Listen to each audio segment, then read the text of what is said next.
It's Nika.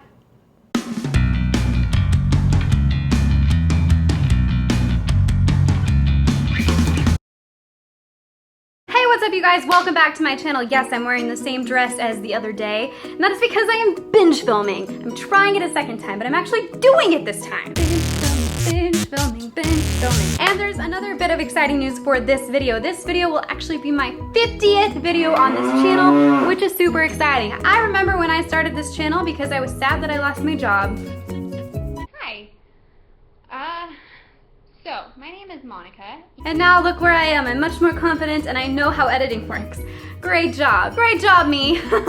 Lighting too, that's always a plus.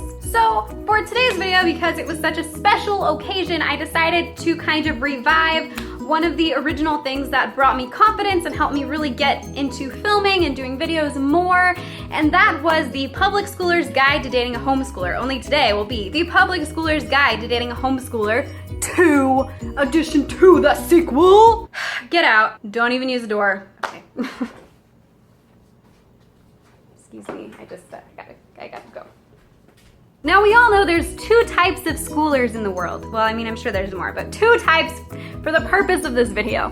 There's public schoolers and there's homeschoolers. And sometimes those worlds intermingle and one ends up dating the other. And it's a very confusing journey that I myself have been on. So I'm here to give you some tips as a public schooler on dating a homeschooler. So here they are. I think I need some coffee before we start. Boo, I'm pumped. So here is tip number one. So tip number one. Now, I know this is like a whole big controversy lately, but they might think that the earth is flat. Most likely they won't. Actually, homeschoolers are generally really intelligent because they just have a lot more time to study a lot more things. So no, I don't think they're necessarily going to think the earth is flat. But if they do, this is what you do. One, you take it into consideration. Could the earth be flat? Maybe. No, probably not. Okay, so this is my whole thing with the earth is flat. I think the idea is cool only because back when people actually did, that was the common belief. They believed that it not only ended, but it ended in a waterfall, and at the bottom of the waterfall, there were a lot of sea creatures that would eat you.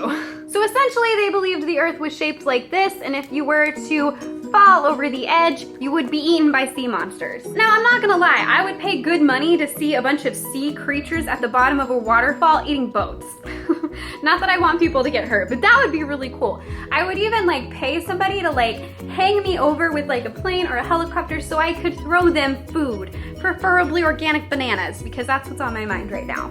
So think of the cool possibilities with the earth being flat. Sea creatures. All right, but really, I guarantee you most homeschoolers in America are actually really, really intelligent. They take a lot of time into studying, into learning, and I guarantee most of them don't think the earth is flat. But if they do, it's a dead-end relationship.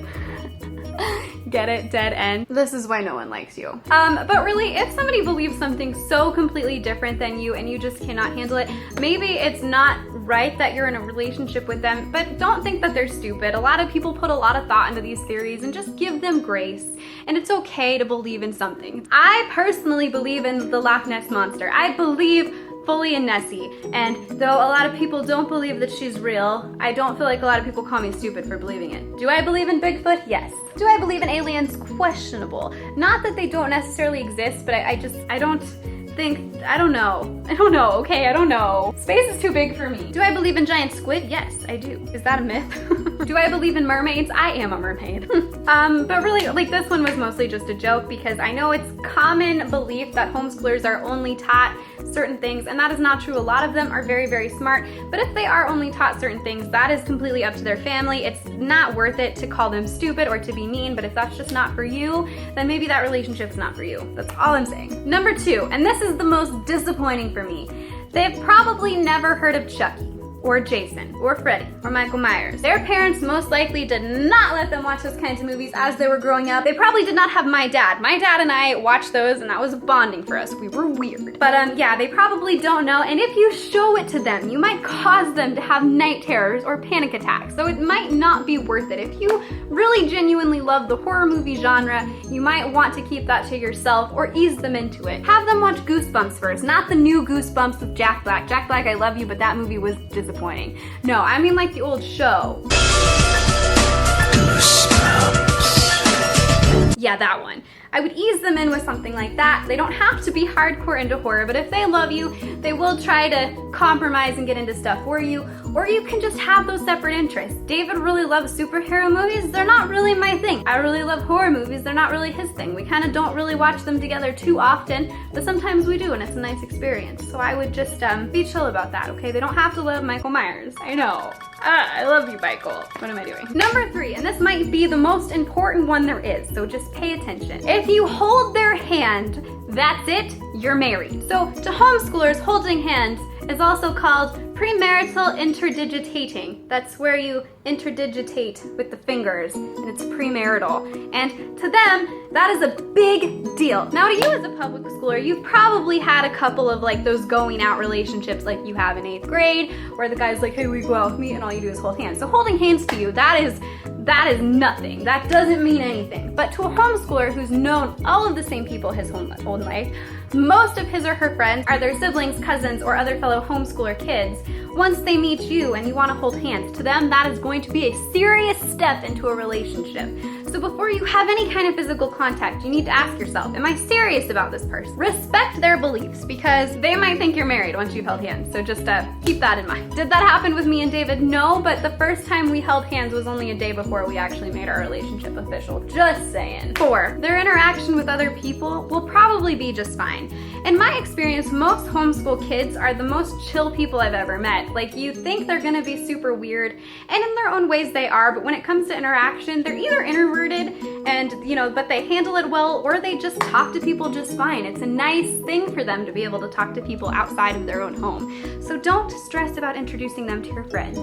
I get it, it's a little intimidating having someone so obsessed with Doctor Who that all of their clothes contains a TARDIS, but it's gonna be okay, I promise. They will do fine. I don't think that so much has to do with homeschooling. I feel like just a lot more of them are introverted, which I used to be very extroverted, but nowadays I am much more introverted. I am so socially awkward. People don't believe me because I'm so good in front of the camera, but the only person here listening to me right in this moment is my dog, and so I feel confident. But yeah, I'm introverted. They're introverted. You have to respect the introvertedness of people. They'll be okay though. Just don't shove too many people on them at once like you wouldn't with anybody. Chances are, number 5, they got to take field trips way more often. Now, homeschooling has kind of an interesting system, at least in the situations where I've seen it. Anything can be a learning experience. Like some homeschoolers joke that their parents just sent them outside and said, okay, that's science. Just pay attention to the leaves. Just be aware of the grass. What is the grass doing while you're playing outside? And then the homeschool kid's like, sure, mom, you know what I mean? But really though, they got to go on a lot of really cool field trips, and that would be a part of their schooling. If they got to go to Disneyland, there would be some kind of a lesson in that. How many of you would like to go to Disneyland for science class? Chances are they got to go on vacations to really cool places like Yosemite. I've never been there.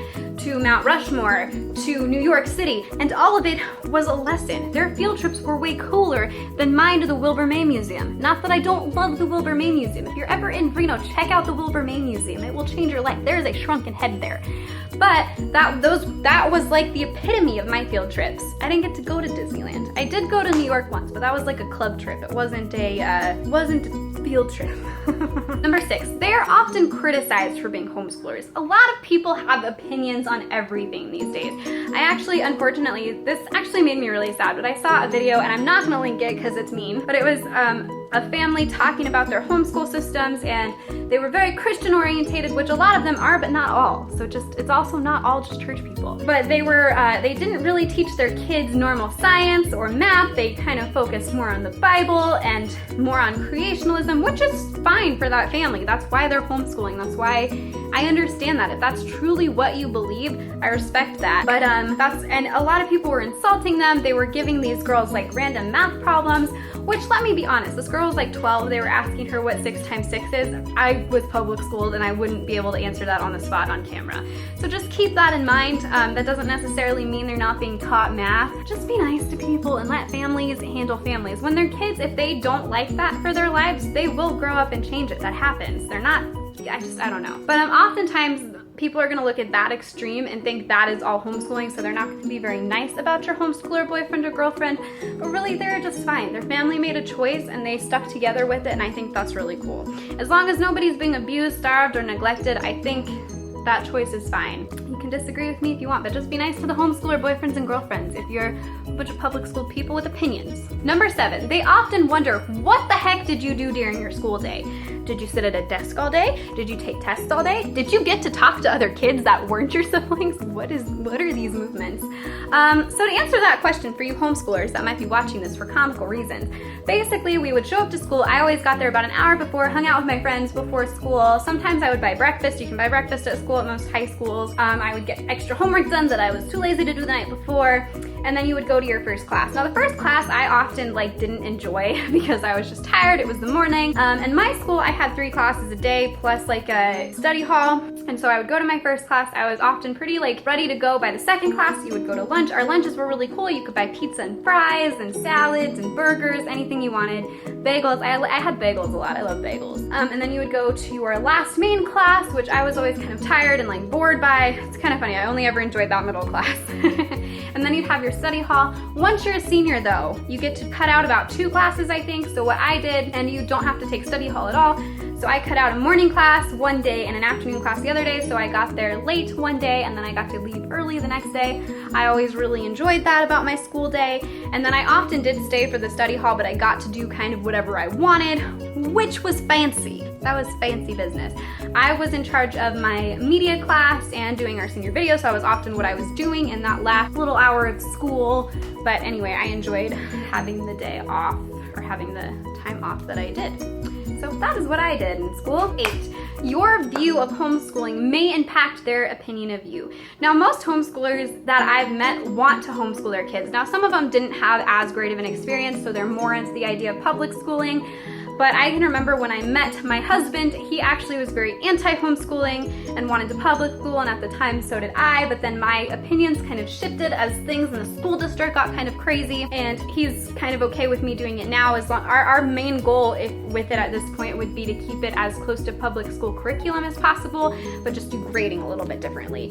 But we're not pregnant or anything, so it's not something we have to think about right now. But I have, a lot of homeschoolers may have really enjoyed their situation and their experience growing up, and so they may really want that for their kids. So just be prepared to have those kinds of conversations. And there's always compromise. There's always ways to compromise. I've heard of charter schools that you only have to send your kids 2 days and then you can homeschool the rest of the week. I've heard of, if you're really bent on the Christian school thing, but you just don't want to homeschool, there are Christian schools that are private, there are Catholic schools, there are just random non-religious private schools. There's a lot of options that you can talk about if you're not comfortable with exactly the public school situation. There's also something, at least in Reno, I don't know if it's national, but it's called K through 12, and it's an online school where you're doing all of the normal curriculum that you would be doing in school, but you're doing it online. Lots of options.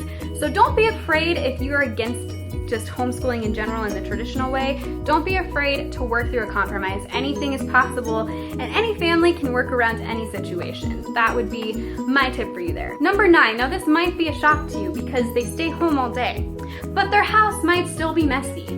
So basically I read this one and somebody was like, why would a homeschooler's house be messy? They're home all day. Well, exactly, they're home all day. It's not just mom or dad cleaning all day, it's a bunch of kids running around doing their schoolwork all day. They're not cleaning, they're kids. They're doing their schoolwork. That's more important than cleaning. I'm not saying their houses are disgusting, but their house probably looks just like yours. They are normal people. What, they're normal? No, they're not normal. No one's normal. And number 10, finally, is my favorite saying right now, it's gonna be okay. I know this is a crazy, weird world for you to get yourself into. They're all really close. You may not have a lot of close friends because all of your close friends went to college. Their close friends are practically family, so they're all still really close. They're really close to their siblings. You may have been an only child. I don't know, but it's gonna be okay. You will figure it out. You will learn to do life with your dating partner, husband, significant other, whoever, and you'll be just fine. I promise. I promise. I have very much enjoyed my relationship with my husband, and had you asked me in high school would I ever date a homeschooler, I would have been like, no, they're weird. But I have very much enjoyed being with my husband and getting to know him and getting to know his family and learning that there's different options than just school. That's just my opinion. Well, anyway, thank you guys so much for watching. Again, this was my 50th video on this channel, and I'm really really excited that it's gone this far. I've seen this channel grow from something kind of awkward to something amazing and fun, and I have seen my confidence shift, and I've gotten so much better with editing, and I still have a lot of room to grow, believe me, but I feel really confident about this channel and I love it. So I hope to see you guys for 50 more videos, and until next time, goodbye. You can follow myself on Twitter at NikaClassyBird. Sometimes I post stuff, I'm still figuring Twitter out, I'm gonna be honest, I'm an old lady. You can follow my dog Scraps on Instagram at Scrappadapple for daily doses of cuteness. I'm a lot better on Instagram than I am on Twitter. And you can also check out our family vlog channel, Classy Bird Vlogs, where we just kind of show you our daily lives and you can see what I'm like in real life. You can see my social awkwardness if you want proof, it's there. Alright guys, thank you so much for watching and thank you so much for coming on this journey to me. It matters so much. I love you guys and I will see you next time. Alright, bye!